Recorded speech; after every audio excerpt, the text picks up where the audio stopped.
ఈరోజు మనం చేపల కూర ఎలా తయారు చేసుకోవాలో చూద్దాం.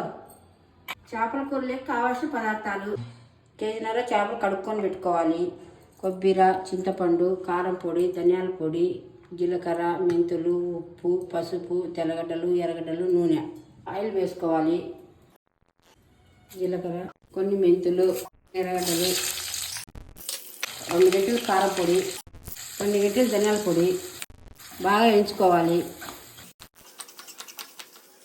కొబ్బరి పొడి వేసుకోవాలి. పసుపు, పెద్ద ఎర్రగడ్డలతో చింతపండు తీసుకోవాలి. బాగా కడగాలి. 5 నిమిషాలు నానబెట్టుకోవాలి. వేయించిన మసాలా తెల్లగడ్డ వేసుకొని మిక్సీ కొట్టుకోవాలి. కొన్ని నీళ్ళు పోసుకోవాలి. 2 గంటలు ఆయిల్ వేసుకోవాలి. ఆయిల్లో మిక్సీ పెట్టిన మసాలా వేసుకోవాలి. బాగా కలిపెట్టుకోవాలి.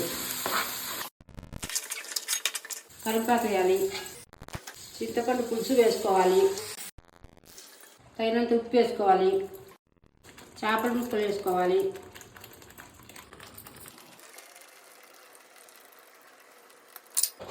పులుసు అంతా కలిసినంత వరకు కలబెట్టుకోవాలి.